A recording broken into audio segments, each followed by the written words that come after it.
국정농단의 정점이자 총책임자인 박근혜 전 대통령에게 징역 30년에 벌금 1,185억 원이 구형됐습니다.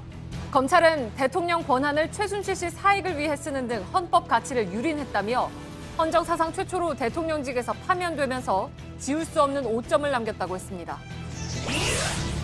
이명박 전 대통령의 사위 이상주 삼성전자 전무에게 금품을 건넨 인물이 이팔성 전 우리금융지주 회장인 것으로 파악됐습니다. 검찰은 전달된 돈이 10억 원대에 이르는 것으로 보고 이 전 회장을 불러 금품을 건넨 경위 등도 추궁한 것으로 전해졌습니다. 김영철 노동당 부위원장 등 북측 고위급 대표단이 2박 3일간의 방남 일정을 마치고 돌아갔습니다.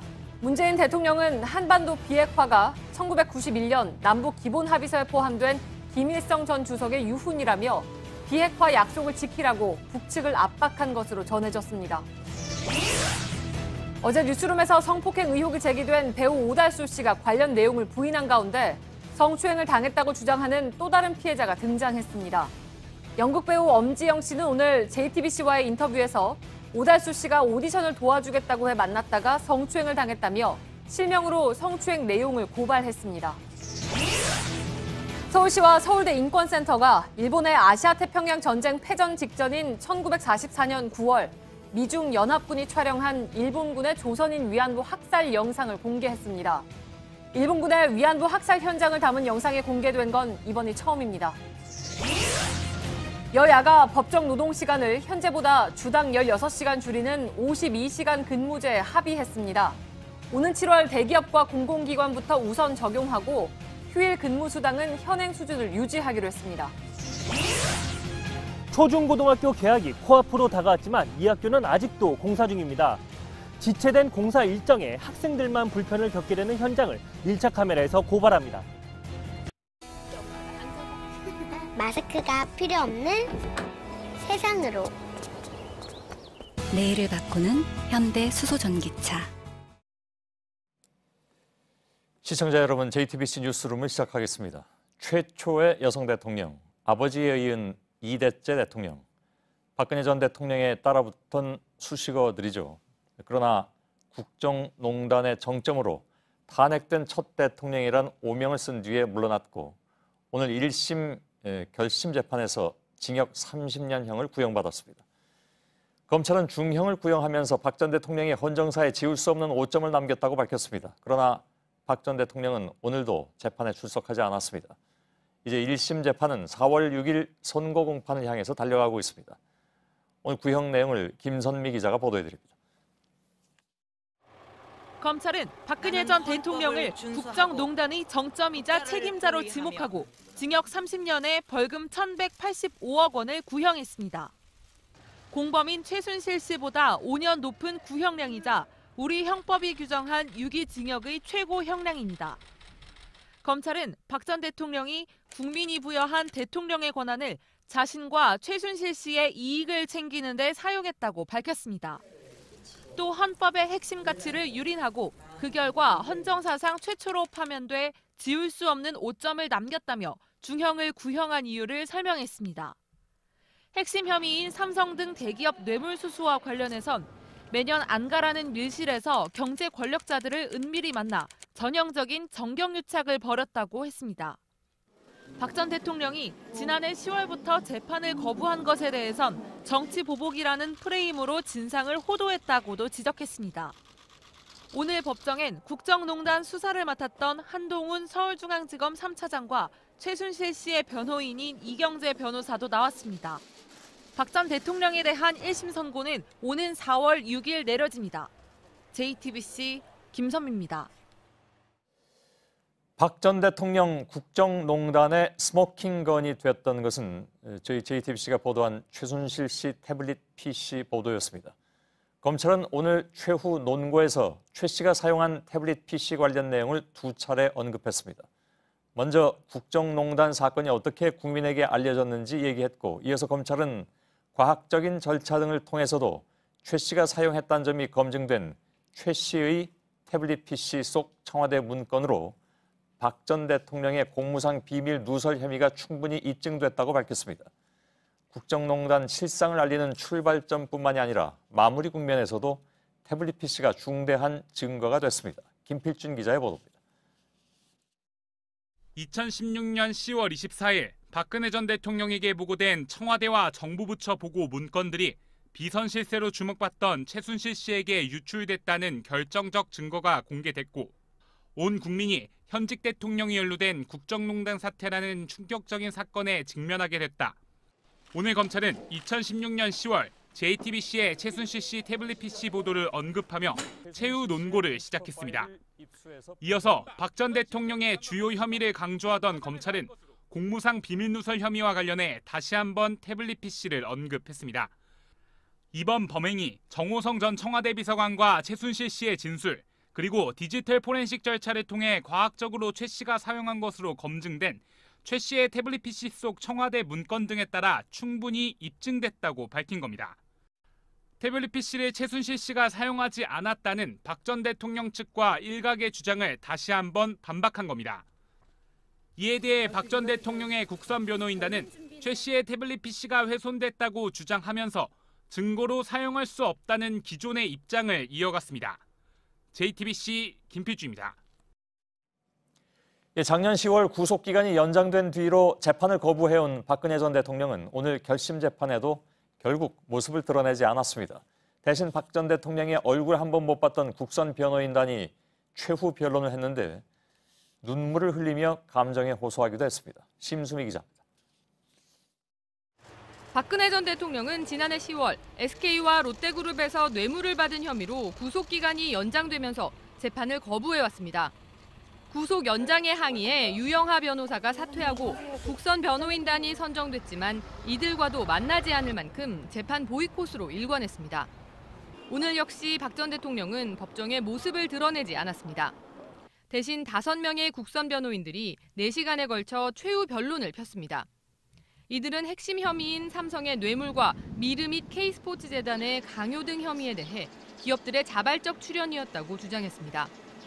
하지만 검찰 수사 내용을 논리적으로 반박하기보단 감정에 호소하는 문장이 줄을 이뤘습니다. 박승길 변호사는 대통령으로서 불철주야 노력한 점을 감안해달라며 눈물을 흘렸습니다. 김혜영 변호사는 미혼인 박 전 대통령이 위법 행위를 하면서까지 부를 축적할 이유가 없다고 했습니다.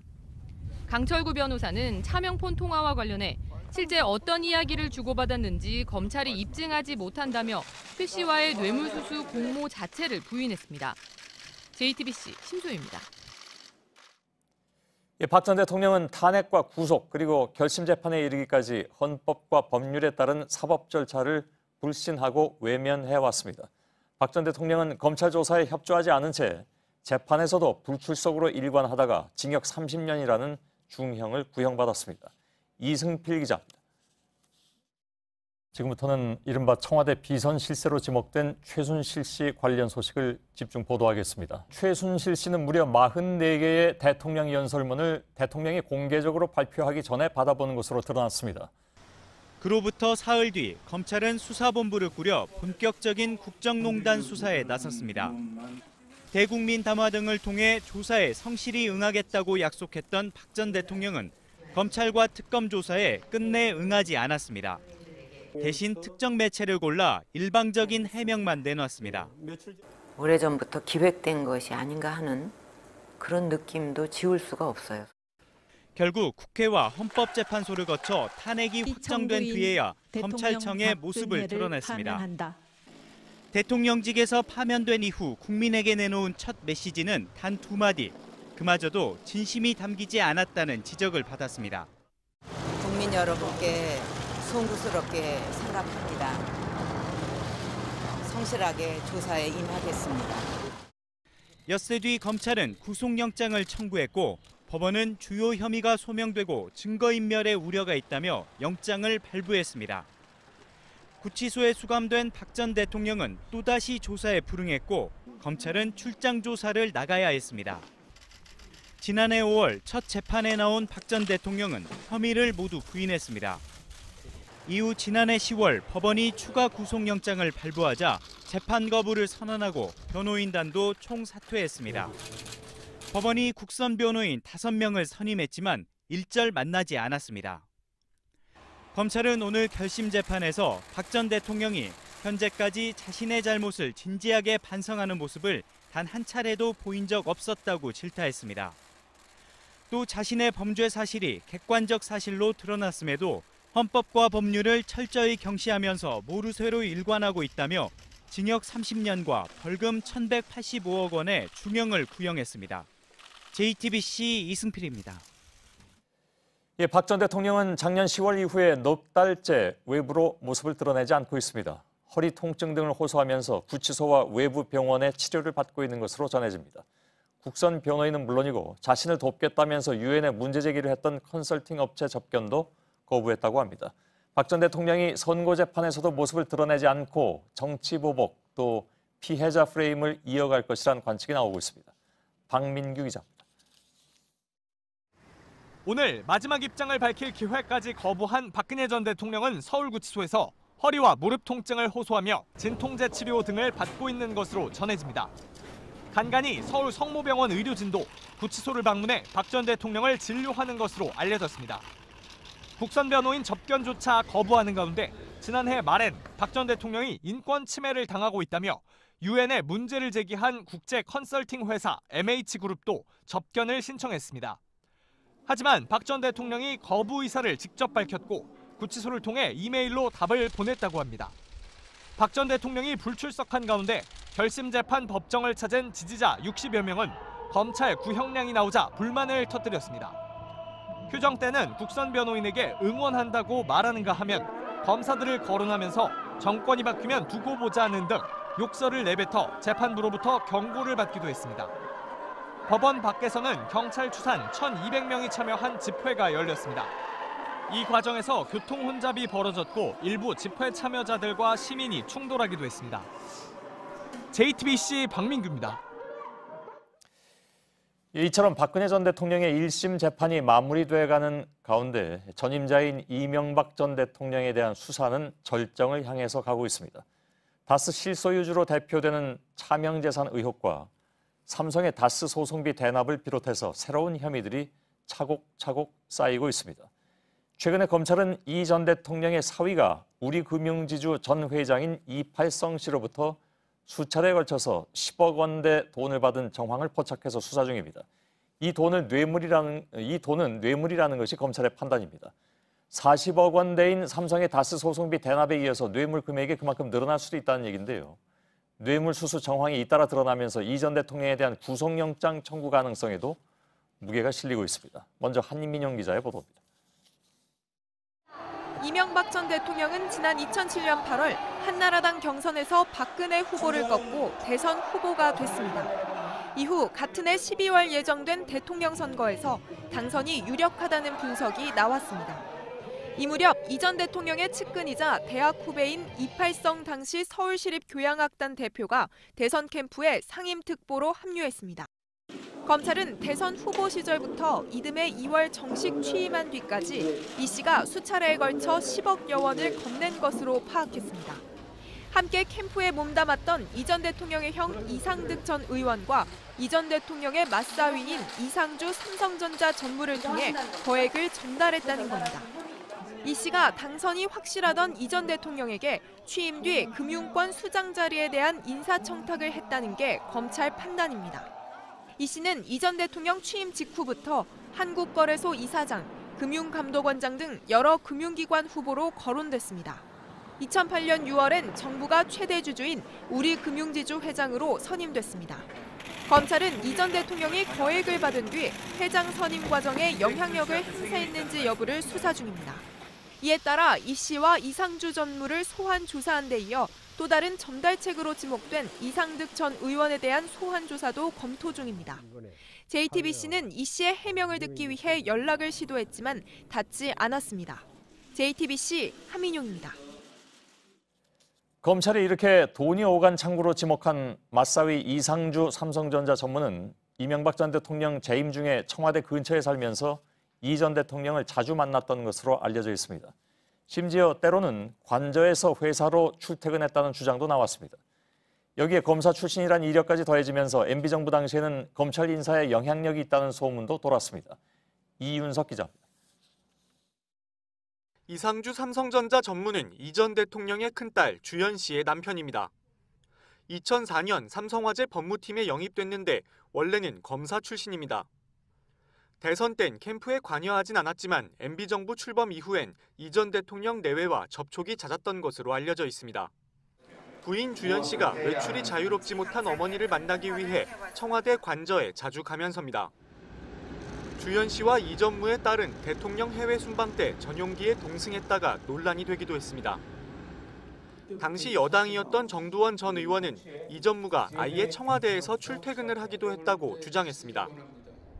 전직 청와대 직원들도 이 전무 가족이 관저에 산 적은 없지만 집이 광화문 인근 주상복합이어서 자주 청와대에 왔던 것으로 기억한다고 말했습니다. 이러다 보니 당시엔 이 전무가 검찰 고위직 등 인사에 대해 조언을 한다는 소문도 여권에 돌았습니다. 이 전무는 MB정부 출범 6개월 만인 2008년 8월 삼성전자 해외 법무팀으로 자리를 옮겼고 2011년엔 이곳에서 전무로 승진했습니다. JTBC 이윤석입니다. 이명박 전 대통령의 차명재산 전모도 속속 드러나고 있습니다. 특히 검찰은 차명재산의 큰 뿌리에 해당하는 도곡동 땅 판매 대금 150억 원이 어디에 사용됐는지 대부분 파악한 것으로 저희들의 취재 결과 확인됐습니다. 앞서 저희는 이 돈 가운데 40억 원이 이 전 대통령의 논현동 사저 재건축비에 쓰인 정황을 보도해드린 바가 있죠. 이뿐만이 아니라 이 전 대통령의 차명 재산과 관련된 개인 세금 수억 원을 내는 데에도 해당 자금을 사용했다는 것이 검찰의 판단입니다. 임지수 기자입니다. 서울 도곡동 땅은 1995년 263억 원을 받고 포스코에 팔렸습니다. 검찰은 이명박 전 대통령이 판매 대금으로 다스 지분 매입 등에 사용한 뒤 남은 돈을 큰형 이상은 다스 회장과 처남 김재정 씨 명의 계좌에 100억 원씩 나눠 보관했다고 보고했습니다. 이 중 이상은 회장 명의의 자금은 2007년 150억 원까지 불었고 실제 주인이 이 전 대통령이라는 얘기가 나왔지만 의혹은 규명되지 못했습니다. 하지만 검찰은 최근 150억 원이 어디에 쓰였는지 대부분 파악한 것으로 JTBC 취재 결과 확인됐습니다. 특히 이 전 대통령이 개인 세금 수억 원을 납부할 때에도 이 돈을 사용했다는 게 검찰 설명입니다. 은행 예금과 주식 투자로 얻은 금융소득에 대한 종합과세 세금 등을 이 돈에서 충당했다는 겁니다. 세금 납부는 2008년 정호영 특검의 수사가 끝난 직후부터 이 전 대통령이 현직에 있는 동안 이어진 것으로 파악됩니다. 이후 2012년엔 이 전 대통령이 논현동 사저를 재건축하는 데 40억 원이 지출됐고 퇴임 이후인 2013년엔 10억 원대 돈이 이 전 대통령 아들 시형 씨에게 전달됐습니다. 이상은 회장 아들인 이동형 씨는 시형 씨가 이 전 대통령에게 허락을 받았으니 달라고 해서 줄 수밖에 없었다고 검찰 조사에서 진술한 것으로 전해졌습니다. JTBC 임지수입니다. 이렇게 가족과 측근들이 검찰에 불려가면서 당사자인 이 전 대통령이 다시 한번 직접 입장을 밝혀야 한다, 이런 요구가 커지고 있습니다. 이에 따라서 소환 전에는 성명을 낼 것으로 보이는데 줄줄이 나오는 혐의에 관련해서 일단 사과를 해야 하는 게 아니냐 하는 목소리도 측근 참모들 사이에서 나오고 있습니다. 이희정 기자입니다. 이명박 전 대통령이 어제 천안함 기념관을 찾은 사이 참모들은 대치동 사무실에 모여 회의를 했습니다. 검찰 소환 통보가 임박한 만큼 이 전 대통령이 언제 어떤 방식으로 어떤 메시지를 내놓은 게 좋을지 의견을 나눈 겁니다.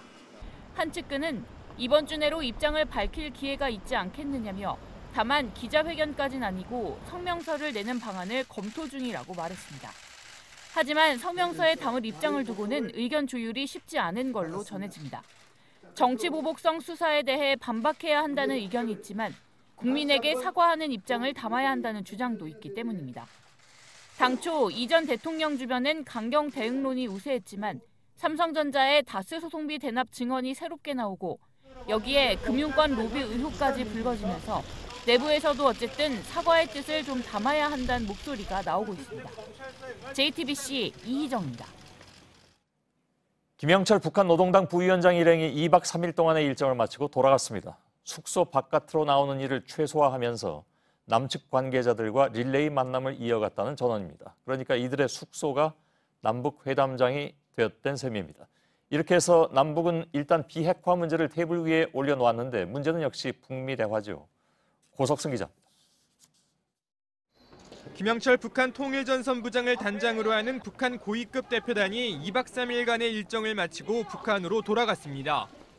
오전 11시 55분 파주 도라산 남북 출입사무소를 출발해 5분 만에 군사분계선을 넘어간 겁니다.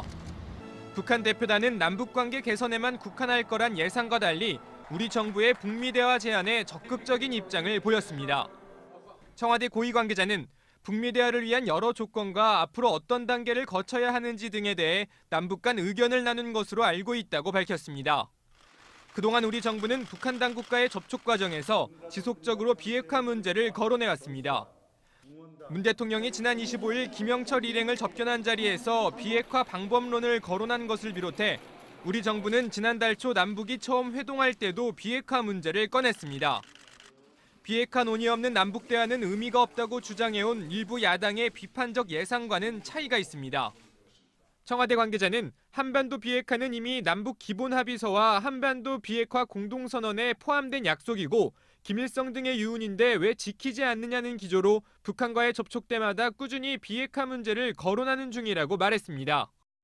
이런 가운데 트럼프 미국 대통령은 적절한 조건하에서 대화가 가능하다고 밝혀 북한이 비핵화 의지를 보인다면 북미 대화 관련 조율 가능성이 있음을 내비쳤습니다. JTBC 고석승입니다. 오늘 떠난 김영철 등 북한 고위급 대표단은 체류 일정 대부분을 숙소인 워커힐 호텔에서 보냈습니다. 보안과 경호 문제 때문에 호텔 내에서 우리 정부 관계자들을 교대로 만나면서 릴레이 회담을 이어갔다고 합니다. 북한 대표단의 워커힐 호텔 34시간을 박현주 기자가 정리해드리겠습니다. 평창올림픽 폐회식이 끝난 지 2시간쯤 뒤 숙소인 서울 워커힐 호텔에 북한 고위급 대표단이 모습을 드러냅니다. 이 호텔은 과거에도 박람한 북한 인사의 숙소로 자주 사용됐는데 도심에서 떨어진 산 중턱에 위치해 경호와 보안 조치에 편리해서입니다. 이번에도 같은 이유로 사실상 남북 회담장으로 사용됐습니다. 머무는 동안 북한 대표단은 맨 꼭대기층인 17층 전체를 썼고 바로 아래층인 16층엔 통일부와 국정원 등 우리 정부 관계자들이 머물며 회담을 이어갔습니다. 어제 낮 12시엔 호텔에서 정의용 국가안보실장 주재로 오찬이 2시간 동안 진행됐습니다. 김영철 부위원장이 미국과 대화할 용의가 있음을 여러 차례 밝혔다고 말한 것도 이 자리에서입니다. 이어 오후엔 서훈 국정원장과 국정원 실무진이 호텔을 찾았는데 밤 늦게까지 협상을 진행한 걸로 전해졌습니다. 북한 대표단은 오늘 오전 9시 마지막 일정으로 우리 측 조명균 통일부 장관, 서훈 국정원장 등과 역시 호텔에서 조찬을 함께했습니다. 꼬박 34시간을 호텔에 머물며 우리 측과 협의를 이어간 북한 대표단은 오늘 오전 10시 30분쯤 워커힐 호텔을 떠났습니다. JTBC 박현주입니다. 남북은 오늘 판문점 북측 지역인 통일각에서 북한의 평창 동계 패럴림픽 참가 관련 실무회담을 열고 북측이 다음 달 7일 경의선 육로를 통해서 대표단과 선수단을 파견하는 데 합의했습니다. 남북은 구체적인 대표단과 선수단의 명단, 규모 등을 향후에 판문점 문서 교환 방식을 통해서 협의하기로 했는데 앞서 양측이 합의했던 응원단과 예술단은 파견 대상에서 제외됐습니다. 다시 미투 관련 소식으로 오늘 들어가겠습니다. 오늘은 증언자 한 분도 부산에서 기다리고 계십니다. 먼저 검찰의 성범죄 진상조사단이 2015년 후배 검사를 성추행한 의혹을 받고 있는 전직 검사를 피의자 신분으로 전환해서 수사하기로 했다는 소식입니다. 당시 해당 검사는 아무런 징계 없이 사직서를 내고 현재 대기업에서 해외 연수 중인 것으로 알려졌습니다. 그런데 저희들의 취재 결과 검찰이 이 사건을 조직적으로 은폐하려 했다는 의혹이 새롭게 제기되고 있습니다. 박소연 기자입니다. 지난 2015년 4월 30일 서울 남부지검 부장검사였던 A씨가 돌연 사직했습니다. 3월 초에 있었던 한 회식 자리에서 후배 검사를 아이스크림에 빗대 성희롱 발언을 했다는 의혹이 불거졌기 때문입니다. 그런데 하루 전인 29일 같은 지검 평검사였던 B씨도 사표를 제출했던 것으로 파악됐습니다. 당시 B씨 역시 동일 후배 검사를 성추행했다는 의혹을 받았습니다. 하지만 A씨와 B씨 모두 감찰이나 징계 절차 없이 사표로 마무리됐습니다. 검찰이 해당 사건을 조직적으로 덮으려 했다는 의혹이 제기되는 대목입니다. 실제 취재진을 만난 A씨는 당시 상사로부터 상황이 바뀌어 사직서를 써야 될 것 같다는 이야기를 들었다고 주장했습니다. 그 모든 이야기가 4월 마지막 주에 생깁니다. 사단이 그때 납니다. 저는 50일 동안 아무 일 없이 살았었어요. B 씨의 성추행 문제까지 불거지자 자신 역시 한꺼번에 사직을 강요받았다는 겁니다. 이에 대해 A 씨가 지목한 차장 검사는 A 씨에게 사표를 요구할 위치에 있지 않았다고 해명했습니다. 당시 남부지검장이었던 변호사 C 씨도 사건 은폐를 부인하며 피해자의 의사에 따라 감찰과 수사를 진행하지 않았다고 밝혔습니다. 검찰 성범죄 조사단이 성폭력 여부와 함께 검찰의 조직적인 은폐 의혹에 관한 진상을 규명해야 한다는 지적이 나옵니다. JTBC 박소윤입니다. 어제 뉴스룸은 배우 오달수 씨에게 성폭행을 당했다고 주장하는 전직 단원의 이야기를 전해드린 바가 있습니다. 오달수 씨 측은 그런 사실이 없다면서 해당 내용을 전면 부인했습니다. 그런데 해당 보도를 보고 자신도 역시 오 씨에게 성추행을 당했다면서 실명으로 인터뷰에 나선 분이 있습니다. 성폭력 반대 연극인 모임, 행동 모임에도 관련 내용을 제보했던 분인데 어제 보도를 보고 용기를 내셨다고 합니다. 김지아 기자의 보도를 먼저 보시고 연극 배우 엄지영 씨를 직접 연결해서 말씀을 좀 더 듣겠습니다. 부산에 살던 연극 배우 엄지영 씨는 2000년 초반 오달수 씨를 만났습니다. 다른 팀이랑 조인을 같이 공연을 하게 됐어요. 그 극단 사람들이 가막골에 있던 사람들이었어요. 그 공연을 보러 오달수 씨가 부산에 왔었어요. 2003년 서울에서 오디션이 열리자 오 씨에게 연기 조언을 구했습니다. 그런데 막상 자신을 만난 오 씨의 태도가 바뀌었다고 말합니다. 자기가 얼굴이 팔려 있으니까 좀 부끄럽다. 여기서 이렇게 얘기하는 것 자체가 조금 신경 쓰인다라는 얘기를 어딘가로 들어가자는 식으로. 오 씨가 엄 씨를 다그치며 데리고 간 곳은 서울의 한 모텔이었다고 기억했습니다. 이혼해서 집도 없어. 그냥 여기 숙소 정할 거야. 야, 네가 자꾸 이러고 있으니까 내가 좀 그렇게 느껴지잖아. 라는 식으로 얘기를 했고. 결국 따라 들어간 엄 씨는 그곳에서 성추행을 당했다고 주장했습니다. 편하게 이렇게 뭐 얘기하자는 식으로 하면서 야, 더우니까 좀 씻고 이렇게 하자 이러면서 이렇게 옷을 벗겨주려고 이렇게 제 몸에 손을 대려고 했었어요. 이후 오 씨가 화장실에도 따라왔고 엄 씨는 몸이 안 좋다며 거부해 더 험한 상황을 피했다고 말했습니다. 엄 씨는 당시 따라갔던 자신을 자책하며 성추행을 알릴 수 없었다고 털어놓았습니다. 자꾸 야, 내가 너를 잡아먹냐? 진짜 제가 나쁜 사람처럼 느껴지는 거죠. 내가 문제가 있나 보다. 왜 사람들이 나한테 그렇게 행동하지? 오 씨 측은 취재진의 해명 요구에 대해 아무런 입장도 내놓지 않았습니다. JTBC 김지아입니다. 방금 리포터에서 피해 사실을 어렵게 공개하신 연극 배우 엄지영 씨를 잠깐 연결하겠습니다. 그냥 피해 내용만 전해드리는 것보다는 이분이 왜 이렇게 어렵게라도 나서게 됐는가를 함께 공유하는 것이 의미가 있다고 판단했습니다. 엄지영 씨 나와 계시죠? 네, 안녕하세요. 예, 안녕하십니까. 먼저 현재 하시는 일, 또 전에는 어떤 일을 하셨는지 잠깐 좀 소개를 부탁을 드리겠습니다. 전에도 연극 배우였고 지금도 연극 배우고요. 그리고 연극영화과를 가려고 하는 학생들 입시학원에서 연극 관련 수업을 하고 있습니다. 아, 그러시군요. 피해 경험을 알린다는 것이 뭐 늘 하는 얘기지만 쉽지 않은 일입니다. 또 더더군다나 이제 이렇게 실명으로 얼굴까지 공개하시면서 나선다는 것은 더더욱 어려운 일인데 이 마음의 결정을 하시게 된 계기가 있다면 어떤 게 있을까요? 처음에 저는 그 댓글 올리신 분의 글을 보고 나도 이제 얘기할 수 있겠구나라고 처음에 있었어요. 기다렸어요.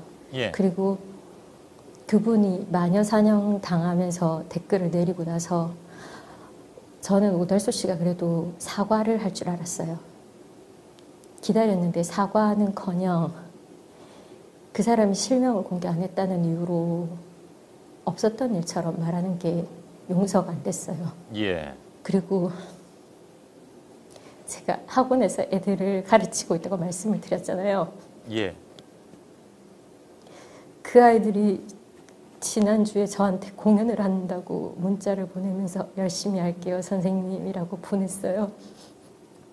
근데 그 아이들이 열심히 해서 연극영화과에 가고 현장에서 연극을 하면서 또 저 같은 일을 당하게 될까봐 그게 너무 싫었어요. 근데 저 역시 제 이름을 공개 안 하면 나도 없었던 일이 될 것 같았어요. 예. 지금도 오는 길에 얼굴 보고 얘기하자라고 얘기하는 거 보고 너무 기가 막히고 그래 얼굴 보고 얘기하자라는 생각이 들어서 오게 됐어요. 예. 결국은 아이들을 위해서 그러니까 미래 연극 배우를 꿈꾸는 후배들을 위해서 나설 수밖에 없었다. 이런 말씀으로 이해를 하겠습니다. 당시의 피해 내용은 저희들이 아까 김지아 기자의 리포트에서 대략적으로 전해드렸기 때문에 더 상세히는 여쭙지 않도록 하겠습니다. 그동안 사실 저희들하고 인터뷰했던 많은 분들이 가해자의 요구를 당시 거부할 수 없었다. 그리고 거부를 못했던 것이 자책감으로 남았다라는 것. 그래서 지금까지 얘기 못했다라는 분들이 꽤 많습니다. 같은 생각을 가지신 것 같은데 조금 풀어주실 수 있습니까? 첫째는 그런 말을 할 수 있는 분위기가 아니었어요. 예. 그런 비슷한 일들이 연습 과정이나 중간에 벌어졌을 때 어떤 반응을 왜 이러세요? 라든가 하면 연습 분위기 자체가 너무 흐려지고 그 선배들이 야 너는 내가 너 후배로서 귀여워서 하는 말이었는데 네가 그런 식으로 받아들이면 내가 이상한 사람 되잖아. 이런 식으로 하고 더 거부가 들어가면 연습 중에 쌍욕하고 조금만 실수해도 그런 식의 분위기가 사실 있었어요. 저희 때는.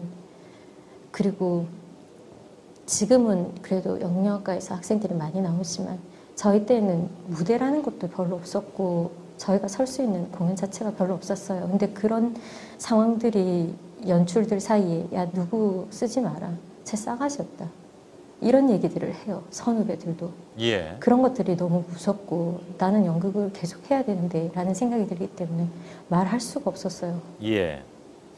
자, 어쨌든 이렇게 어렵게 밝히고 나오셨지만 뭐 아시는 것처럼 오씨 측은 아무리 기억을 해봐도 그런 기억은 없다라고 이제 주장을 하고 있고 그 이후에 다른 주장은 입장은 없는 것 같습니다.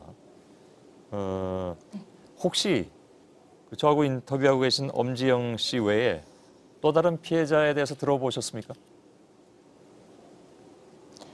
실명을 듣거나 하지는 않았어요. 하지만 제가 처음 그 연희단에 있던 사람들이랑 공연을 하면서 연습을 하면서 들었던 얘기도 엄청 많았고 예. 그래서 분명히 저는 더 있을 거라고 그런 분들이 더 있다는 건 사실 더 미안하고 힘든 일이지만 더 나와주셨으면 좋겠어요. 예. 그래서 오달수 씨가 내 기억에는 없고 증거 없고 그러니까 나는 그거 없었던 일이야 라고 하는 건 막을 수 있으면 좋겠어요. 예. 저희들이 이 문제도 보도를 해드렸습니다마는 대개 이렇게 피해자의 경우에 가해자의 법적 대응 때문에 벽에 부딪히는 경우가 많이 있습니다. 그러니까 무고죄라든가 하는 것으로 다시 이제 고소를 당한다든가 하는 것이죠. 오씨 측에서도 지금 그런 가능성을 얘기를 하고 있는데 혹시 그런 부분이 좀 걱정이 된다든가 하진 않으십니까? 네, 걱정되죠. 걱정되고 말 그대로 천만요정인데 내 말을 믿을까? 저 사람의 말을 믿을까? 처음에는 진짜 그런 고민 되게 많이 했었고 예. 주위에 그런 얘기를 했을 때도 꼭 왜 네가 나서야 되냐? 너 분명히 피해본다. 내가 네 엄마로서 엄마뻘 되는 사람으로서 내가 너한테 해주고 싶은 말은 안 했으면 좋겠다 였어요. 예. 근데 좋아요. 무고죄로 걸면 걸라고 하세요. 저는 진짜로 그게 있었던 일이고 증거는 될 수 없지만 저한테는 있었던 사실이에요. 분명히.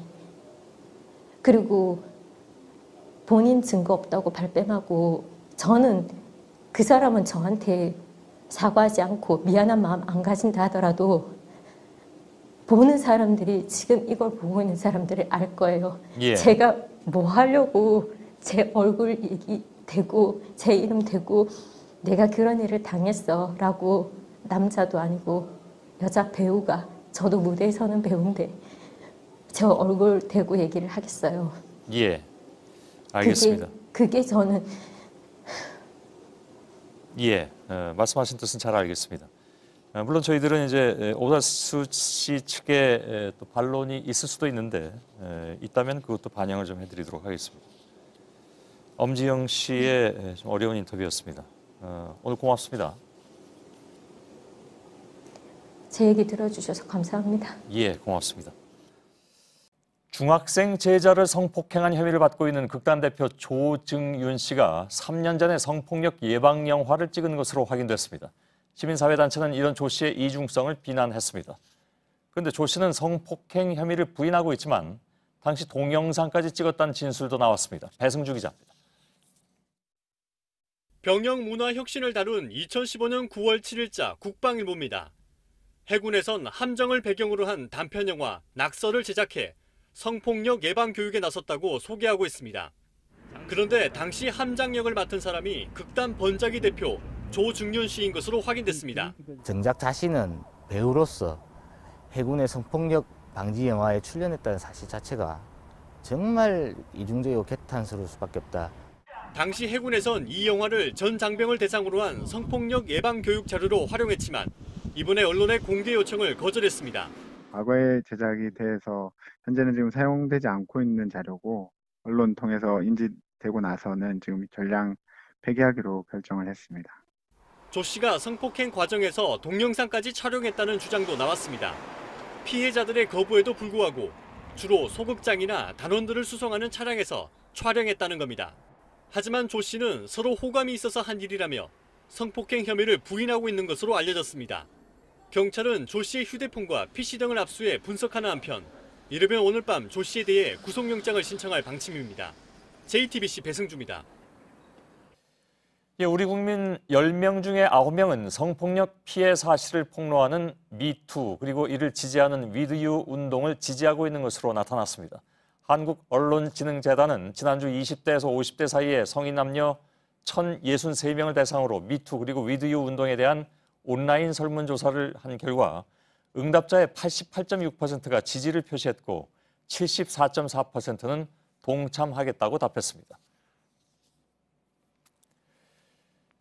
1944년 일본군이 중국에서 조선인 위안부를 학살한 사실을 증명해주는 영상이 처음으로 공개됐습니다. 그동안에 사진은 간간히 있었지만 영상이 나온 것은 처음입니다. 이 내용이 사실 너무 참혹해서 그대로 보여드릴 수는 없고 대부분 좀 화면을 가렸습니다. 이렇게라도 보도를 해드리는 것은 소위 불가역으로 맺어진 위안부 협상의 부당성은 물론이고 위안부 학살에 대해서 일관되게 부인하고 있는 일본 정부의 부당함을 고발하기 위한 것이기도 합니다. 백일현 기자입니다. 구덩이에 발가벗겨진 시신들이 흩어져 있습니다. 조선인 위안부들이 일본군에게 학살된 뒤 버려진 참혹한 모습입니다. 중국군 병사가 시신에서 양말을 벗기는 모습도, 시신을 태우려는지 연기가 나는 장면도 담겼습니다. 19초 분량의 이 영상은 1944년 9월 15일 중국 텅충에서 촬영된 것으로 추정됩니다. 하루 전 미중연합군은 이곳을 함락시켰습니다. 당시 텅충엔 30명 이상의 조선인 위안부가 있었는데 연합군의 포로로 잡힌 13명을 제외하고는 모두 이처럼 학살된 것으로 보입니다. 위안부는 특종 군수품이었죠. 특종 군수품 폐기라는 발상으로 위안부를 학살하는 것은 서울시와 서울대 인권센터는 2년 전 관련 사진을 2장 발굴했습니다. 이후 미국 국립문서기록관리청을 뒤진 끝에 유사한 영상을 찾아낸 겁니다. 연구팀은 위안부 학살을 부정하는 일본 정부를 반박할 연합군 보고서도 공개했습니다. 영상이 공개된 국제 컨퍼런스에 참석한 일본 측 연구자들은 큰 충격을 받았다고 말합니다.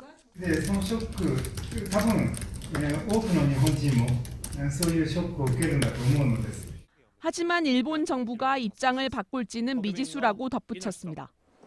따라서 더 많은 자료 발굴을 위한 지원과 노력이 필요해 보입니다. JTBC 백일현입니다. 네, 주당 노동시간을 계산할 때 일주일이라고 하면 며칠을 얘기하는 걸까요? 평일만 따져서 5일일까요? 아니면 주말까지 포함해서 7일일까요? 5년간의 논란 끝에 일주일은 7일인 걸로 여야가 합의했습니다. 근로기준법 개정안이 내일 본회의를 통과하면 법정 노동시간은 주당 68시간에서 52시간으로 16시간이 줄어듭니다. 구희령 기자입니다. 국회 환경노동위원회는 밤샘 논쟁 끝에 법정 노동시간을 7일에 52시간으로 줄였습니다. 평일에 52시간, 여기에 토, 일요일 초과 근무를 포함하면 68시간까지 일하던 걸 바꾸겠다는 겁니다.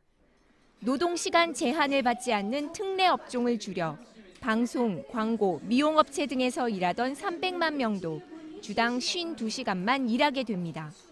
삶의 질을 높이고 일자리 나누기를 하겠다는 건데 대기업과 공공기관부터 우선 적용하기로 했습니다. 앞으로는 모든 민간기업에도 관공서에 공휴일 규정을 적용해 휴일의 양극화 현상도 없애기로 했습니다. 대신 휴일 근무 수당은 올리지 않고 지금 수준인 평일의 150%로 유지합니다. 현재 대법원이 휴일 수당에 연장 근무 수당까지 적용해 200%를 지급해야 하는지 따져보고 있는데 먼저 법 개정에 나선 겁니다. 상임위에서 이 법안을 통과시켰기 때문에 대법에서는 당연히 저희들 그 개정안을 고려하는 겁니다. 대법원 판결 전에 법안 통과를 서둘렀다는 설명입니다. JTBC 구희령입니다. 네, 이렇게 여야가 진통 끝에 노동시간 단축에 합의한 건 저녁 있는 삶 그리고 일자리 나누기가 필요하다는 사회적인 공감대가 있었기 때문이죠. 하지만 풀어야 할 과제가 아직 남았습니다. 특히 대기업과 달리 사정이 넉넉지 않은 중소기업 경영자와 노동자들의 걱정을 어떻게 덜어줄지가 관건입니다. 전다빈 기자입니다. 주 52시간 근무제를 미리 경험한 대기업 직장인들은 여가 시간이 늘었다는 점을 긍정적 변화로 꼽습니다. 하지만 한편에선 근로시간만 줄었을 뿐 할 일은 그대로라는 불만도 나옵니다. 개인 여가 생활을 할 수도 있고 그러니 바쁠 때도 이제 일을 못 하잖아요. 그런 불편한 점들은 있긴 있습니다. 법 개정으로 무제한 근로업종에서 벗어난 이들은 기대감을 내비칩니다. 기대가세요. 운행하는 시간이 일정치가 않아가지고 오버되는 경우가 많이 있는데 그런 거 개선이 된다고 좋다고 생각합니다. 하지만 법망을 피해가는 꼼수를 막을 대책도 뒤따라야 한다고 말합니다. 대기업과 달리 사정이 빠듯한 중소기업과 노동자들을 지원할 연착륙 대책도 필요하다는 지적입니다. 인력을 줄인 중소기업들이 좀 많습니다. 근로시간을 줄이는 것이 가능할지 계속적인 불경기 이 경제 상황이 지속된다면 3년 뒤에가 좀 어렵지 않겠는가. 노동계는 특히 휴일 근무수당 중복 할증을 인정하지 않기로 한 데 대해 최근 법원 판례에 정면 배치된다며 반발하고 있습니다. JTBC 전다빈입니다. 네, 우리 정부가 GM 본사 측에 요구하고 있는 건 경영 실사와 신차 생산 물량 배정입니다. JTBC 취재 결과 GM 측은 부평 공장에 이미 두 종류의 신차 생산을 위한 설비를 상당 부분 준비해 놓은 것으로 확인됐습니다. 하지만 신차가 생산되더라도 잠깐 시간을 번 것일 뿐 언제든 철수설은 다시 불거질 수 있다는 지적입니다. 박영우 기자입니다. 한국 GM 부평 공장입니다. JTBC 취재 결과 GM은 이 공장에 소형 SUV인 트랙스 후속 모델 생산을 위한 설비를 상당 부분 제작해 놓은 것으로 확인됐습니다. 신차 생산을 위한 설계 도면의 표지입니다. 맨 앞에 숫자 9는 전륜구동을 뜻합니다. 알파벳 B는 차량 크기, Y와 U는 SUV 차량이란 표시입니다. 그리고 마지막 C와 B는 브랜드명, 즉 쉐보레와 뷰익으로 보면 됩니다. 내부적으로는 올해 여름휴가 기간 공장이 멈추면 설치를 진행하겠다는 계획을 세워놓은 것으로 알려졌습니다. 이미 상당 부분 투자가 이뤄진 걸 감안하면 GM 측도 당장 한국에서 짐을 쌀 생각은 없는 것으로 보입니다. 하지만 최종적으로 신차 생산 결정이 나더라도 그 효과는 5년 정도라는 게 전문가들의 설명입니다. GM 본사는 장기적으로 북미의 대형 픽업 공장과 중국 시장, 그리고 미래차에 중점을 두겠다는 전략입니다. 한국에서 생산하는 중소형차는 큰 비중을 두지 않는다는 의미입니다. 정부가 지원의 조건으로 전기차 연구소 등 핵심 시설을 요구하거나 기술 소유권 확보 등 독자 생존을 위한 안전장치를 마련할 필요가 있다는 지적이 나옵니다. JTBC 박영우입니다. 네, 6.13 지방선거까지 이제 100여일 정도 남았습니다. 자유한국당의 전통적인 강세 지역이지만 이번에 이변 가능성도 점쳐지는 부산, 경남의 여론을 알아봤습니다. 예상대로 일단 여권 후보군이 강세를 보이는 걸로 집계됐지만 부동층이 두터워서 혼전이 예상됩니다. 안지현 기자입니다.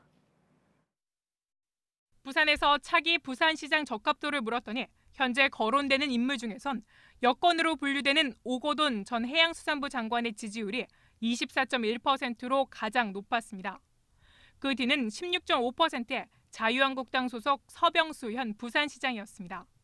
하지만 잘 모르겠다는 응답이 26.3%로 두 사람의 지지율 차보다 컸습니다. 여기에 적합한 후보가 없다는 응답까지 합치면 부동층이 43%를 넘습니다. 다만 가상대결 조사에선 민주당 후보로 오거돈 전 장관은 물론 김영춘 현 장관이 나서도 앞서는 걸로 집계됐습니다. 경남지사 조사에서도 부동층이 47%에 달했습니다. 다자구도 조사에서 1위는 민주당 김경수 의원인데 지지율은 19.3%였습니다. 그 뒤를 민주당 소속인 공민배 전 창원시장과 한국당의 안홍준 전 의원이 이었습니다. 경남 가상대결 조사에서도 여권 후보군이 더 높은 지지율을 기록했습니다. 일단 이처럼 부산 경남 지역에서도 여권 후보군이 강세를 보이고 있지만 두터운 부동층 중 상당수가 갈 곳을 잃은 보수층이란 분석도 있어 이들을 흡수하기 위한 정치권의 경쟁이 치열해질 전망입니다. JTBC 안지연입니다. 서울시가 미세먼지 대책으로 시행한 출퇴근 시간 대중교통 무료 운행 정책을 2달 만에 중단하기로 했습니다. 대중교통 요금 면제는 지난 1월 15일과 17일, 18일 세 차례 적용됐는데 한 번에 50억 원이 투입되면서 실효성 논란이 일기도 했습니다. 서울시는 대신 미세먼지 비상 저감 조치가 발령되는 날 2.5톤 이상의 경유차 같은 공해를 유발하는 차량이 서울을 운행하는 걸 제한하는 등의 8대 대책을 새롭게 시행하겠다고 밝혔습니다. 중국 공산당이 국가주석의 연임을 제한한 헌법 규정을 삭제하기로 하면서 이른바 시황제에 대한 반발 여론이 일고 있습니다. 당국이 검열을 강화했고 외신들은 우려를 쏟아냈습니다. 베이징 신경진 특파원입니다. 중국의 최대 소셜미디어인 웨이보입니다. 시황제를 검색하면 관련 법률 법규에 따라 결과를 볼 수 없다는 메시지가 뜹니다. 스스로 황제를 칭했던 위안스카이, 종신제 등 헌법 수정과 관련된 금지어가 부쩍 늘었습니다. 역사의 후퇴를 암시하는 후진 자동차 영상도 인기입니다. 영국 파이낸셜 타임스는 중국에서 반개헌 목소리가 침묵을 강요받고 있다고 보도했습니다. 그러면서 황제 등극이란 단어와 발음이 같은 탑승이나 독재 국가를 떠나고 싶다는 이민이 들어간 댓글도 사라졌다고 했습니다. 일본 아사히 신문은 장쩌민 전 주석이 임기 철폐에 강력히 반대했다며 막후 권력 투쟁을 전했습니다. 중국 관영 매체는 연일 개헌 찬성 기사를 전면 배치했고 당국은 필요한 조치라고 옹호했습니다. 一些妄加揣测一些说法我希望大家能够正视中国人民的广泛的呼声。 미국 백악관은 중국이 결정할 일이라며 일단 관망세입니다. 임기 철폐가 종신제로 이어질지는 아직 알 수 없습니다. 내달 전인대에서 반대표가 얼마나 나올지가 주목되고 있습니다. 베이징에서 JTBC 신경진입니다. 네, 올겨울 유난히 추웠는데 겨울의 끝자락마저 요란하게 지날 것 같습니다. 우리나라 남서쪽에서 강한 저기압이 접근해서 내일부터 모레까지 바람이 강하게 불 것으로 보입니다. 소형 태풍급이라고 합니다. 이수정 기자입니다. 현재 한반도 상공의 위성 사진입니다. 중국 상해 부근에 한반도 쪽으로 접근하는 구름대가 보입니다. 이 구름대가 우리나라 부근을 통과하는 내일부터 모레 새벽 사이 중심부 기압이 990헥토파스칼에 이를 정도로 강력해질 전망입니다. 소형 태풍에 가까운 수준으로 2, 3월 기압 배치로는 유래를 찾기 어려울 정도라고 기상청은 설명했습니다. 제주와 전남 남해안, 경상 지역엔 비도 많이 내리겠지만 기압차 때문에 바람도 거세집니다. 보통 태풍의 중심에선 초속 17m의 바람이 부는데 내일 남해안과 제주에 부는 바람은 최대 초속 14에서 21m에 이를 것으로 예상됩니다. 이례적인 저기압의 발달은 올 겨울의 끝자락을 알린다는 분석도 있습니다. 그동안 북극에서 내려온 찬 공기가 한반도에 강한 영향을 미쳐왔는데 이제 남쪽의 따뜻한 공기에 자리를 내주게 된다는 겁니다. 좀 길고 길었던 겨울의 끝이자 남쪽에서 따뜻한 공기가 올라오기 시작하는 하나의 시그널이라고 보여지거든요. 기상청은 모레까지 제주와 경상도, 전남 남해안에 30에서 80mm, 강원 영동과 충청, 전라에 10에서 40mm, 서울 경기와 강원 영서에 5에서 20mm의 비가 내리겠다고 내다봤습니다. JTBC 이수정입니다.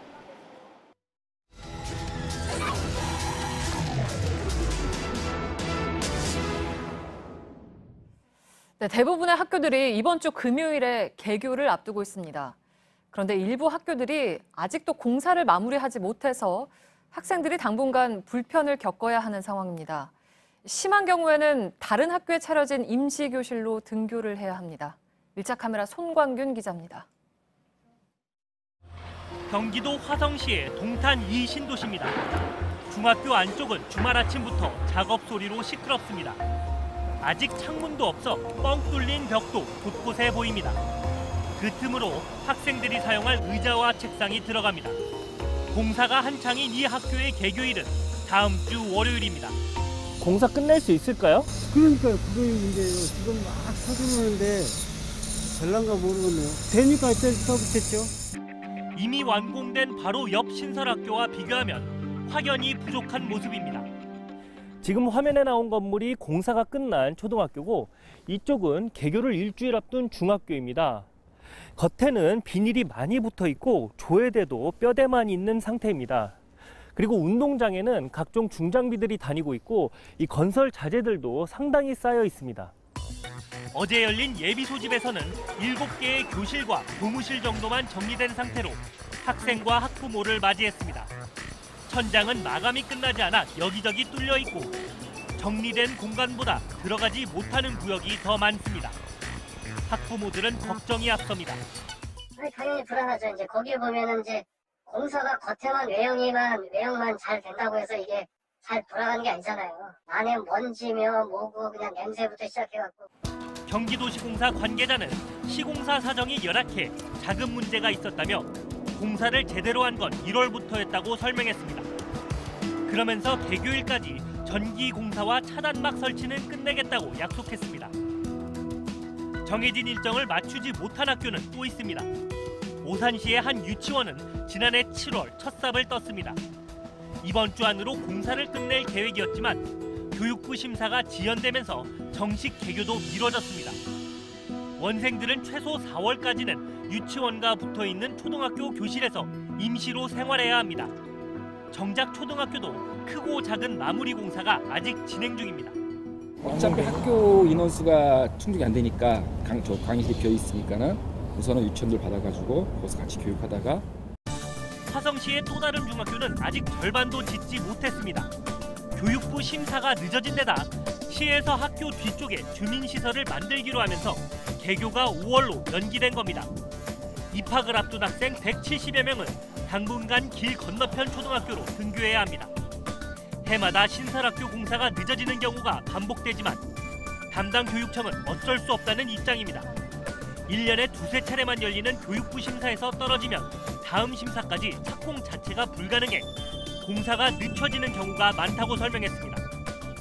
또 신도시의 경우 학부모 요구에 따라 개교를 늦추기도 어렵다고 밝혔습니다.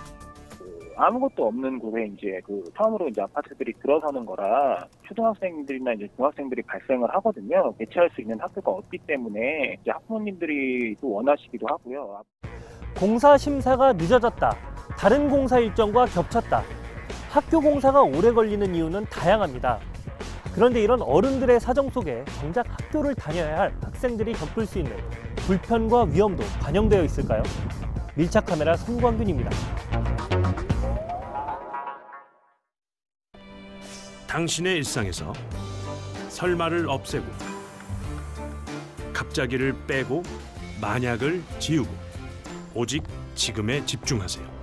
새로운 풍경과 노래 가사에 가족의 웃음에 집중하세요. 사소한 걱정은 악사의 몸. 더 중요한 것에 집중하세요. 세상에서 가장 중요한 당신의 지금 립남 악사.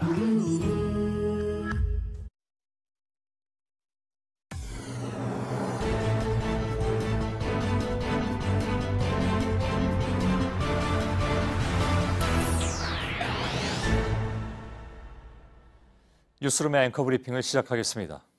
펜타곤 페이퍼. 1967년 당시에 미국 국방장관의 지시로 작성된 비밀 문서의 내용은 충격적이었습니다. 그 안에는 미국의 베트남전 개입의 이유가 됐던 통킹만 사건이 실은 미국 정부의 조작이었다는 사실이 담겨 있었죠. 전 세계를 발칵 뒤집어 놓았던 이 기밀 문서가 처음 언론에 공개된 시기는 베트남전이 한창이었던 1971년이었습니다.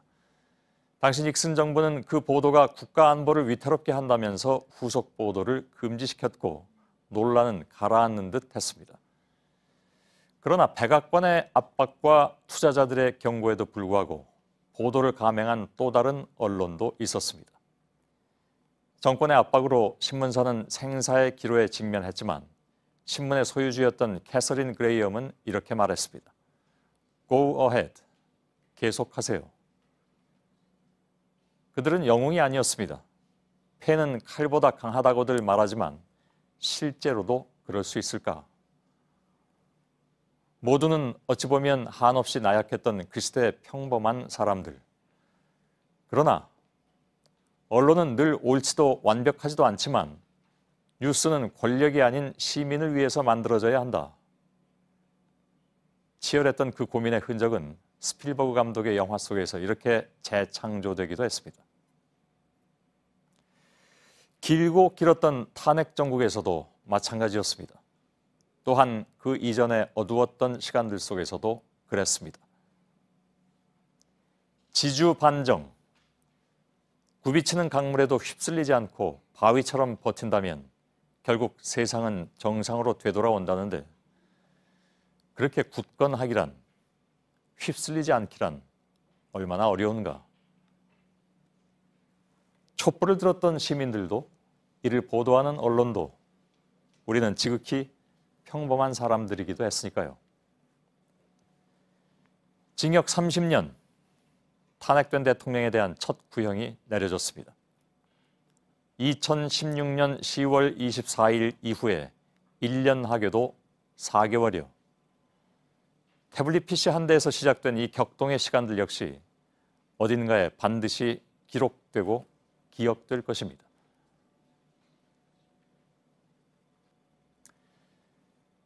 그래서 다시 한번 시민들도 언론도 지극히 평범하게 그리고 담대하게 Go ahead 계속해 나갈 것입니다. 오늘의 앵커 브리핑이었습니다.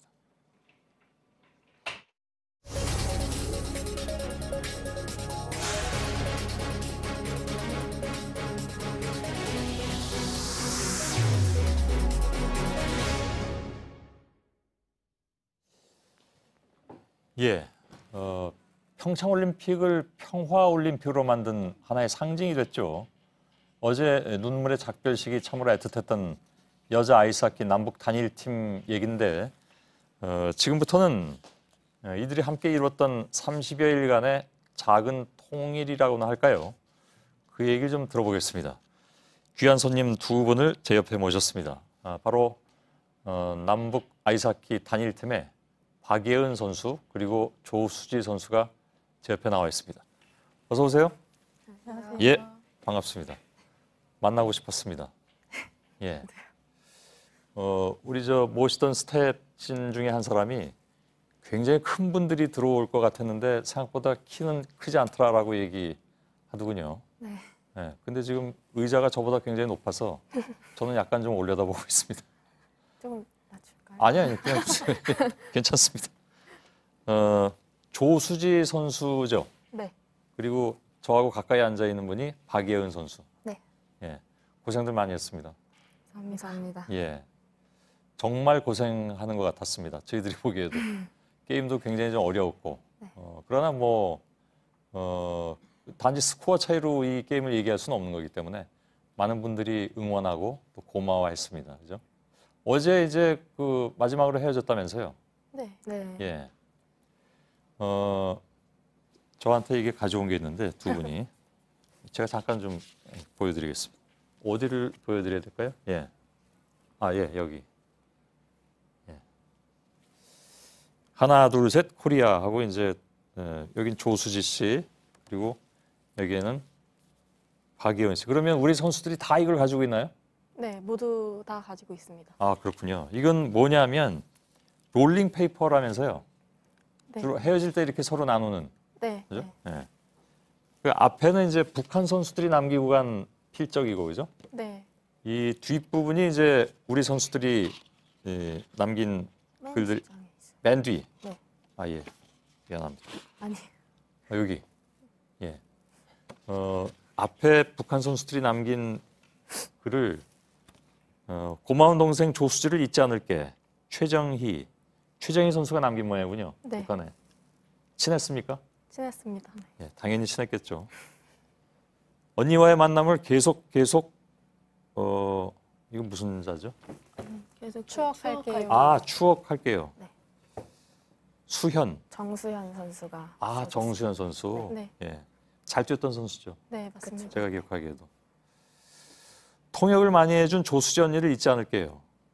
류수정. 네.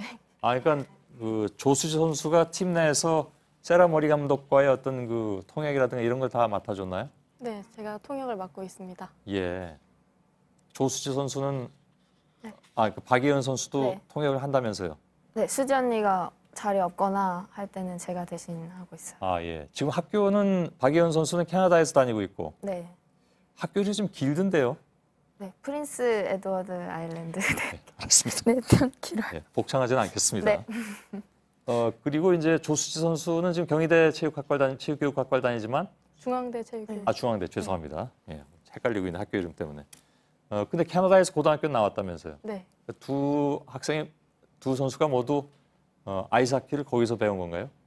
아니요. 저희 같은 경우는 이제 초등학교 때 아이스하키를 한국에서 시작을 했고, 예. 예은 친구 같은 경우는 이제 고등학교를 한국에서 다니다가 예. 이제 협회가 이제 하키 유학을 보내주셔서 하키로 이제 예. 가게 됐고요. 네. 그렇군요. 그 처음에 남북 선수들이 만났을 때는 뭐랄까 사실 뭐 여러분들이 아시는 것처럼 약간의 좀 논란이 없지 않아 있었고 네. 좀 서먹서먹했을 것 같은데 실제로 어땠습니까? 사실 오기 전에 좀 걱정을 많이 했었어요. 선수들 오기 전에. 근데 예. 막상 이제 다 같이 한 자리 모였을 때는 저희가 이제 미팅룸 같은 데 모여서 그 한 명씩 돌아가면서 자기소개를 했었거든요. 예. 그러면서 뭐 저는 몇 살, 이름은 뭐고 무슨 포지션을 맡고 있습니다. 이렇게 한 명씩 다 했는데 그때 약간 그런 느낌이었어요. 새 학기 때 학교에서 반 친구들 이렇게 소개하는 자기소개할 때. 예. 네, 그런 느낌이어서 그때부터는 좀 이렇게 마음도 놓고 예. 좀 편하게 지냈던 것 같아요. 예. 그 곧바로 훈련 같이 들어갔잖아요. 네. 만나자마자 조금 있다 바로 훈련 들어갔던 걸로 알고 있는데 네. 바로 잘 맞춰지던가요? 조수지 씨. 솔직히 처음에는 어려웠던 것이 사실이에요. 예. 그래서 처음에는 저희가 먼저 운동을 따로 하고 그 다음에 북측 친구들이 그 다음 대관을 타고 이런 식으로 나눠서 하다가 감독님께서 이제 같이 합쳐서 운동을 하는 게 당연히 빨리 할수록 좋은 거기 그렇겠죠. 때문에 그래서 이틀 후에 바로 다 같이 운동을 했던 것 같아요. 예. 근데 처음에 좀 아무래도 좀 서먹서먹하다가 정말 우리는 한 팀이다라고 느꼈던 것은 언제일까요? 박예은 선수. 저 같은 경우는 그때 스웨덴 평가전이 있었어요. 올림픽 전에. 예, 올림픽 처음에. 직전에 평가전이 있었는데 그때 이제 그 처음 게임 시작하기 전에 라인업을 해서 국가 연주하는 시간이 있는데 예. 저희가 단일 팀이었잖아요. 그래서 애국가가 안 나오고 아리랑이 나왔어요. 예. 경기장에. 그래서 저는 그냥 이렇게 듣고 있었는데 제 뒤에 려송이 선수라고 있는데 예. 송이 언니가 그거를 따라 부르는 거예요. 아리랑을. 근데 전혀 예상치 못했거든요. 아, 그게 저는. 이상했나요? 네, 이상하진 않았는데 좀 예. 모를 거라고 생각을 했어요. 그 노래를. 근데 갑자기 그걸 따라 부르는 거 듣고 좀 그래도 좀 하나 되는 느낌 그런 예. 걸 좀 받았던 것 같아요. 조수지 선수는요? 저희가 이 한 달이란 기간 동안 북측 친구들 중에서 3명이나 생일이었어요. 아, 그래요? 예. 근데 다들 생일 축하 노래를 부르면은 이제 멜로디만 다 같고 언어만 다를 거라고 생각을 하잖아요. 예. 영어로 해피 버스데이 투 유가 똑같으니까. 예. 근데 생일 축하 노래를 부르는데 저희가 먼저 부르고 이제 귀화 선수들과 감독님이 같이 계시기 때문에 영어로도 한번 부르자 해서 불러줬어요. 똑같은 노래를? 네, 영어로 예. 불러줬어요. 예. 그랬는데 이제 북한 친구들이 되게 갸우뚱거리면서 좀 약간 같이 안 부르는 거예요. 뭐 그 노래 모를 수도 있죠. 네, 저는 근데 당연히 같다고 생각을 했기 때문에 예. 근데 다르더라고요. 북한 생일 축하 노래가. 아, 그런가요? 네, 그래서 3번이나 불렀습니다. 예. 자연스럽게 가까워질 수밖에 없는 그런 상황일 수도 있겠군요. 근데 북한의 생일 노래는 어떻게 혹시 기억나세요? 아니 꼭 제가 이렇게 요구하는 건 아닙니다. 기억은 나는데 예. 알았습니다. 예. 뭐 길진 않죠? 네, 예. 좀 흥겹고 그렇습니까? 네 중간에 박수 치는 것도 많고. 네. 아, 그렇군요. 예. 그렇게 해서 금방 가까워졌다. 그럼에도 불구하고 아무튼 많은 분들이 좀 걱정도 하시고 그랬는데 중간중간 나오는 소식을 들어보면 금방 이게 서로 가까워지고 화합을 했다고 해서 저희들도 마음을 놓고 있었습니다. 이렇게 처음에 만나면 왜 되게 이제 좀 모르겠습니다. 우리 운동선수들 같은 경우에 좀 서열을 정하는 게 좀 있잖아요. 예. 북한 선수들하고 이게 금방 정해지던가요? 근데 서열을 저희가 정하는 게 아니라 예. 감독님이 주로 정하시기 때문에. 아, 그래요? 네. 뭐 기준이 있을 거 아닙니까? 그런 뭐 라인업 같은 거 말씀하시는 건가요? 아니면 아, 제가 얘기한 건 그 다른 건데, 그러니까 언니 동생을 이렇게 바로 이렇게 정해야 언니 좀. 동생. 예. 저희는 네, 나이 순으로 그냥 가기 때문에. 나이 순으로. 네, 나이 처음에 소개할 때 그냥 이제 거기가 외국식 나이 계산을 하기 때문에 만으로. 네. 그래서 연도로 말했던 거. 예. 우리는 세는 나이로 하지만 북한은 이제 만으로 따지는. 아, 그건 저도 이제 처음 알았습니다. 예. 용어도 많이 달라서 뭐 저희들도 몇 가지 소개받긴 했지만 굉장히 많다고 들었습니다. 다른 용어들이 한 70여 가지. 네. 학기 예. 용어에서만 그런 식으로 다르고 나머지 일상 대화할 때도 많이 다른 부분이 있어요. 예. 그건 금방 이렇게 터득을 하게 되던가요?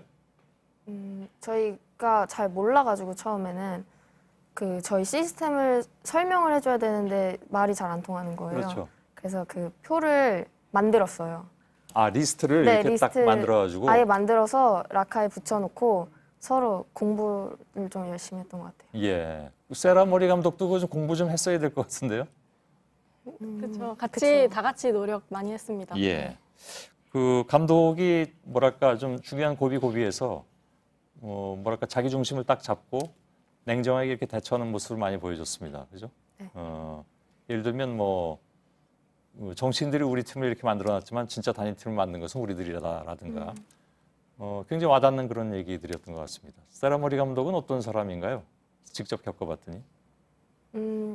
그 북한 언니들하고 저희 기존 선수들을 되게 편견 없이 대해줬던 것 같아요. 예. 감독님이 좀 그러려고 노력을 많이 하신 것 같아요. 예. 저희랑 나이 차이가 많이 안 나시지만 냉철한 분이시기 때문에 뭐 적재적소에서 잘 기용하고 계셨어요. 예.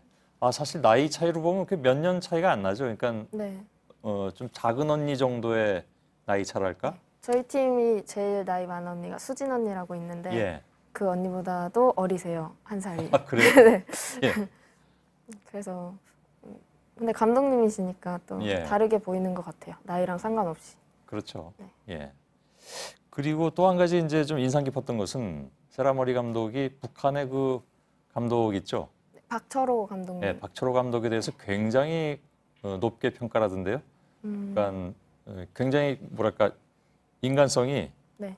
환상적인 품성을 가졌다. 성품을 가졌다. 이렇게까지 얘기하던데 그 북한의 박 감독은 어떤 사람이든가요? 직접 뭐 그 같이 훈련을 지시하던가 하진 않았나요?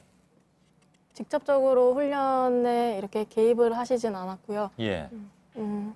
뒤에서 묵묵히 세라 감독님이 하시는 걸 지켜봐 주시고 예. 그거를 많이 서포트를 해주셨습니다. 예. 그건 어찌 보면 이제 박 감독이 자기가 나서면 상황이 좀 이상해지는 그런 것을 막기 위해서 네. 자제를 한 것이라고 봐야 되겠죠. 예, 그것이 또 이제 남북 단일팀으로 만드는 데 큰 역할을 한 것 같기도 하고 그런 생각이 듭니다. 자, 2022년 베이징 동계올림픽이 남아 있습니다. 두 선수는 그때까지 물론 목표가 있으시겠죠. 네. 예. 근데 그때까지 좀 다른 팀도 좀 많이 생겼으면 좋겠는데 지금 우리 여자 아이스하키 팀은 대표팀 하나밖에 없다면서요? 하나밖에 없어요. 예. 이게 어떻게 넓혀야 되겠습니까?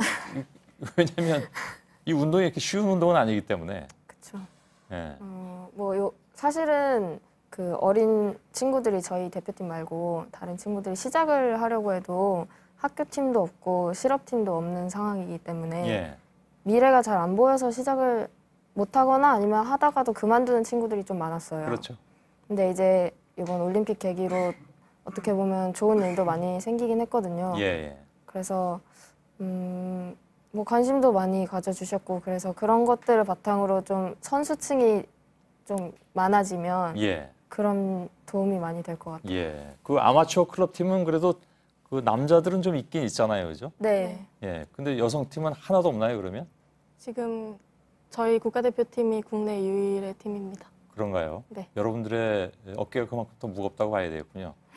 국가대표팀에서 이제 그 각 개인으로 들어가면 거기서 뭔가 좀 더 이렇게 만들어내야 되는 그런 책무들이 있는 거잖아요, 그죠? 예. 잘 하시길 바라겠습니다. 감사합니다. 예, 훈련도 잘 하시고. 네. 곧 뭐 또 세계 선수권 대회가 있죠, 4월에. 네, 이탈리아에서. 아, 그렇습니까? 네. 그러면 바로 또 훈련 들어갑니까? 다다음 주 월요일부터 바로 진천에서 합숙 다시 시작. 아, 그렇습니까? 네. 휴가가 짧으네요.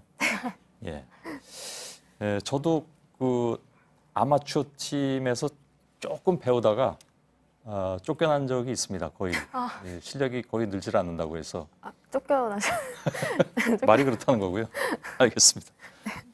그만큼 이게 여성분들께는 사실 좀 체력적으로 힘들긴 한데 그래도 뭐 요즘 그보다 더 어려운 운동들도 많이 하시니까 얼마든지 해낼 수 있는 분들이 많이 계실 텐데 그래서 좀 저변이 확대가 됐으면 좋겠다는 생각을 갖는군요. 오늘 고맙습니다. 네, 감사합니다. 감사합니다. 예, 수고하셨습니다.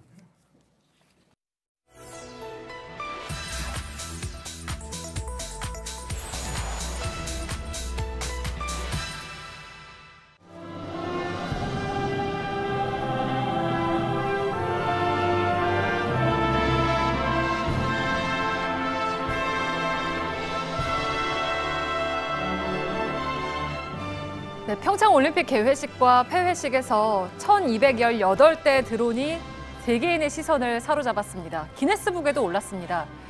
그런데 우리가 아닌 글로벌 기업 인텔사의 기술이었습니다. 이걸 두고 왜 우리 기술 놔두고 외국 기술을 썼냐라는 의구심을 보내주신 분들이 많았습니다. 또 그런 내용의 언론 보도들도 잇따랐죠. 과연 무엇이 사실인지 팩트체크해서 확인을 했습니다. 오대영 기자, 네. 그러니까 여러 대의 드론이 충돌 없이 비행을 하는 게 굉장히 핵심 기술이라면서요? 맞습니다. 무리지어 날아간다고 해서 군집 비행이라고 업계에선 표현하고 있습니다. 네. 드론이 실생활에 본격적으로 쓰인다면 교통이 문제입니다. 그래서 서로 부딪히지 않고 간격을 잘 유지하는 군집 비행 기술도 핵심 중에 하나입니다. 단순히 드론쇼 차원의 기술로만은 볼 수가 없습니다. 네, 그러면 이런 핵심 기술을 우리가 갖고 있느냐 이게 이제 문제가 되겠군요. 네, 결론적으로 말하면 현재 우리는 갖고 있습니다. 아, 그러면은 왜 올림픽에서는 쓰지 못했던 겁니까? 크게 두 가지 이유가 있는데요. 먼저 첫 번째는 우선 올림픽에서는 분야별로 공식 협력사를 선정하게 됩니다. 12개 기업밖에 없는데 드론은 인텔사가 독점하게 돼 있습니다. 그 지정 권한은 평창 조직위에 없고 IOC가 갖게 됩니다. 지난해 6월 협약이 맺어졌고 2024년까지 유효합니다. 그래서 설령 우리 기술이 더 뛰어났다고 하더라도 인텔을 빼고 한국 드론을 띄울 수는 없었던 겁니다. 네, 그러면 그 당시에 협력사로 들어가기 위해서 인텔하고 경쟁을 했던 한국 기업이 없었던 모양이군요. 네, 없었습니다. 그리고 두 번째 이유는 더 직접적인 이유인데 협력사를 정하는 그 시점에 우리가 군집 비행 기술을 완벽하게 갖고 있지도 못했습니다. 네. 제가 화면으로 설명을 드리겠습니다. 2016년 11월에 국내 선두주자인 한국항공우주연구원의 실험 장면인데요. 10개의 드론으로 지금 하트 모양을 만들려고 하는 상황입니다. 하늘에 띄어서 하트를 만드는 거고요. 다음 장면은 지난해 11월 실험 장면을 보여드리겠습니다. 18개 드론으로 크리스마스 트리를 만드는 장면입니다. 이런 실험을 여러 차례 거쳐서 우리가 인텔과 같은 수준에 도달하게 됐습니다. 그 도달 시점이 지난해 하반기였습니다. 보여주기 위해서 디스플레이라고 하는 그런 부분은 훨씬 앞선 거는 맞고요. 대신 추기 기술이라든가 통신이라든가 제어라든가 이런 부분에서는 이제 저희 나라가 인텔하고 견줄만 하다. 네, 핵심 기술은 갖췄고 상용화가 앞으로 필요하다라는 얘기입니다. 네, 그러니까 인텔은 이 부분을 오래전부터 꾸준히 투자를 해왔다는 거죠. 네, 그래서 우리하고 규모에서 큰 차이가 나고 있습니다. 네. 제가 화면으로 다시 한번 설명을 좀 드릴 텐데요. 2016년 인텔 실험 장면입니다. 100대 드론을 이용을 했습니다. 하늘을 수놓고 있죠. 네. 그리고 그 다음 화면은 지난해입니다. 뮤직 페스티벌에서 300대의 드론을 썼습니다. 또 지난해 미국 슈퍼볼 경기 때에도 레이디 가가 공연이 있었는데 그때도 드론을 썼습니다. 그만큼 산업과 드론이 밀접하다라는 얘기입니다. 네. 그러면 앞으로는 우리 기술로 만든 드론 쇼를 볼 수는 있습니까? 일단 좀 지켜봐야 되는데요. 그 기술을 보유한 한국항공우주연구원이 현재 민간 업체에 기술을 전해주고 있습니다. 규제도 주요국 수준으로 완화된 상태입니다. 현재 기술력이 세계 7위 상위권입니다.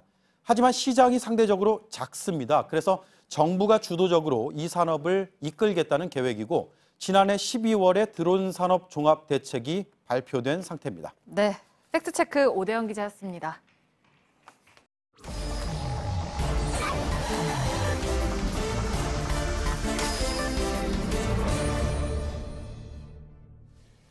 비하인드 뉴스 시작하겠습니다. 박성태 기자가 나와 있습니다. 첫 번째 키워드 열죠. 예, 첫 번째 키워드는 교문위의 품격입니다. 예, 교문위는 국회 교육문화체육관광위원회의 약칭인데요. 굉장히 길죠. 교육부와 문화체육관광부를 담당하고 있습니다. 그런데 이렇게 문화를 담당하는 국회 상임위 이름에 걸맞지 않은 표현이 오늘 교문위에서 나왔습니다. 자유한국당의 이은재 의원이 오늘 나온 김상곤 교육부총리에게 김 부총리가 집이 두 채가 있는데 강남 집을 왜 안 파냐면서 파시겠습니까? 안 파시겠습니까? 라고 물었습니다. 그러자 김 부총리가 부동산에 팔아달라고 내놓은 지 좀 됐다라고 답을 하자 이은재 의원은 거짓말 말라. 내가 어제도 부동산에 갔는데 지금 강남은 매물이 없어서 난리다라고 얘기를 했습니다. 즉 김 부총리가 매물을 내놨으면 있어야 되는데 없다는 취지인데요. 김 부총리가 매물이 그렇게 없으면 저희 집 좀 팔아주십시오라고 얘기를 했습니다.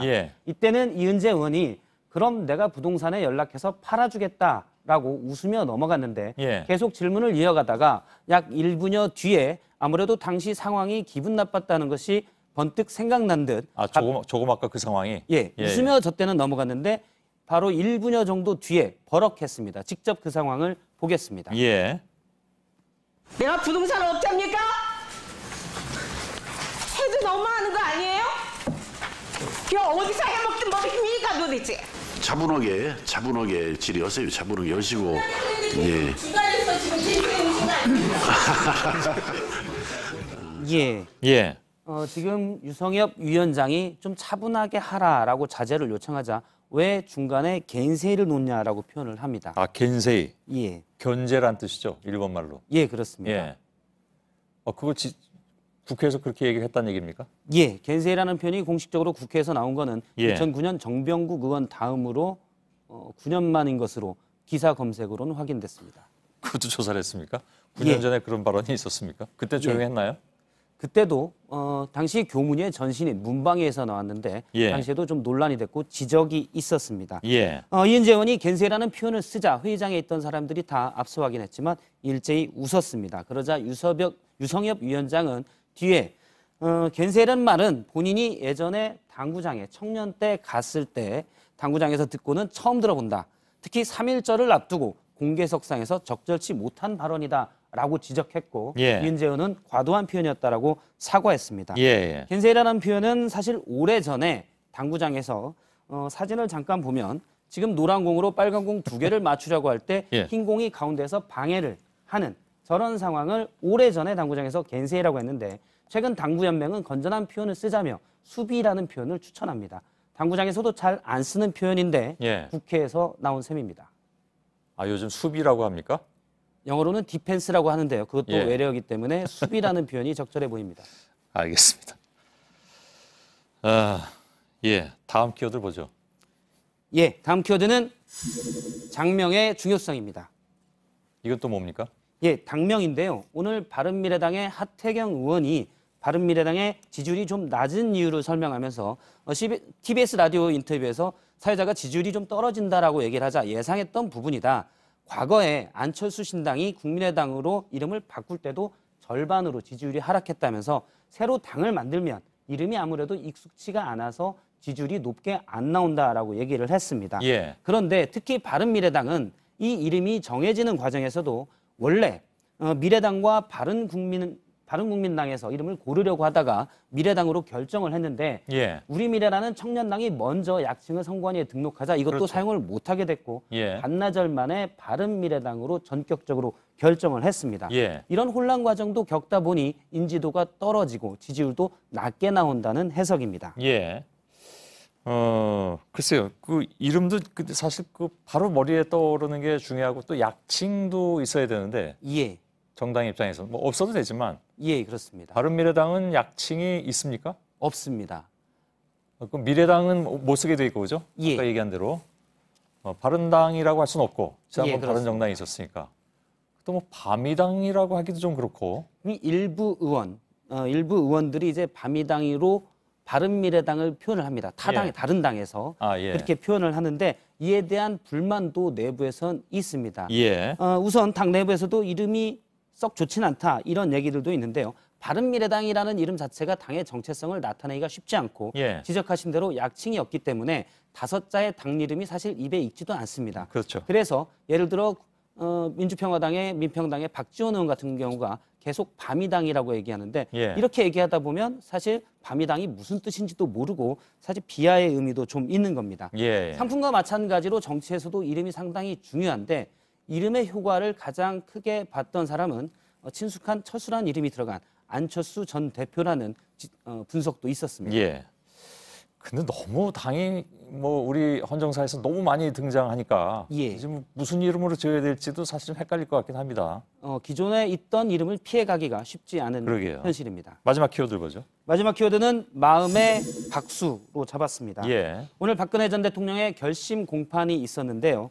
여기에서 국선 변호인인 박승길 변호사가 박 전 대통령의 선처를 호소를 했습니다. 예. 그러면서 평창 동계올림픽 개회식 장면을 보다가 뭉클했다는 점을 얘기를 했는데 문재인 대통령이 박수를 받는 것을 보고 사실 본인은 박근혜 전 대통령이 평창올림픽을 준비하며 많은 노력을 했다는 것을 변호를 하게 되면서 알게 됐다.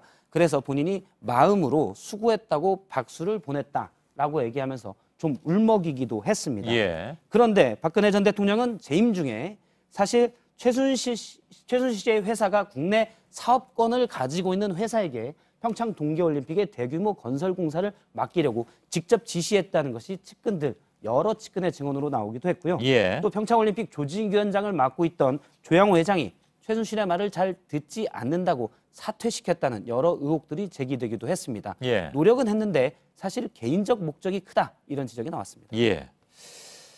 예, 국선 변호인들이 굉장히 열심히 한 것 같죠 이번. 대개 일반적인 생각으로는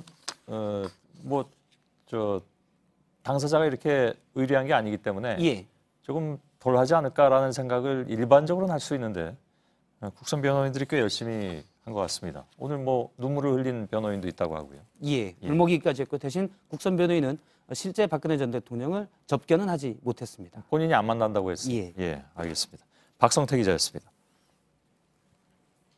네, 내일 전국에 강한 비바람이 예상됩니다. 오전엔 제주와 영남을 중심으로 최고 80mm의 비가 오고 오후에 전국으로 확대됩니다. 예, 비나 와야 좀 미세먼지가 좀 거칠 것 같습니다.